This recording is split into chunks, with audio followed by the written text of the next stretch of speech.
ṣẹlẹ̀ ní pé láti ìgbà tí mi àti a ti ń ṣe wọlé pé mò ń ràn ẹ́ lọ́wọ́ lọ́nà kan kejì, mo ti bẹ̀rẹ̀ sí ní feelings fún àwọn ọ̀gá. I'm getting to know you.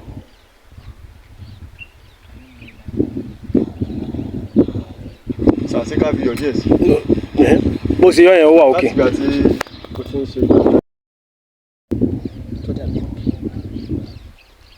látòkè délé ayé bí mo ṣe wòye tó mi ò fẹ́ rí obìnrin tó rẹwà tí mo jù àti lókè àti nílẹ̀ àti gbogbo ibi tí mo lè wò lára obìnrin nígbà tí mo nífẹ̀ẹ́ inú mi adẹ́dùn tó bá lè gbà mí kájọ kó sínú ọkọ̀ ìfẹ́ kájọ rìnrìn mo lójú pé tèmi tiẹ̀ á ní kábà. Ọlọ́kùnrin tí nǹkan tó bá ń sọ tó bá yé mi dáadáa wọ́n sọ fún mi pé onífẹ̀ẹ́ mi fẹ́ fẹ́ mi pẹ̀lú àlòkù tó wà lára mi.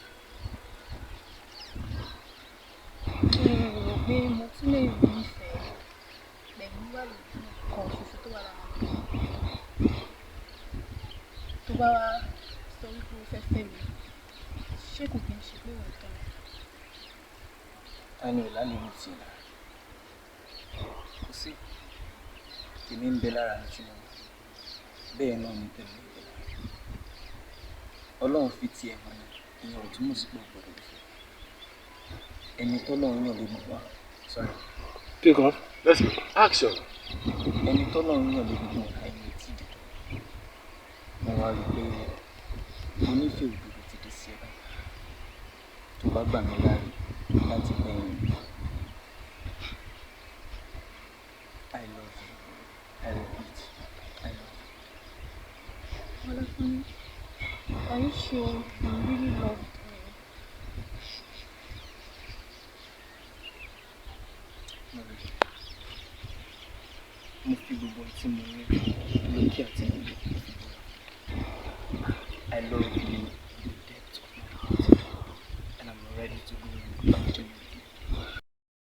I love you, Morire. Mo dẹ̀ fi gbogbo ohun tí mo ní látòkè àti ilẹ̀ búra wípé kì í ṣe kí mo fẹ́ tán. I will be happy if you can go in me in this journey. Raise your hand.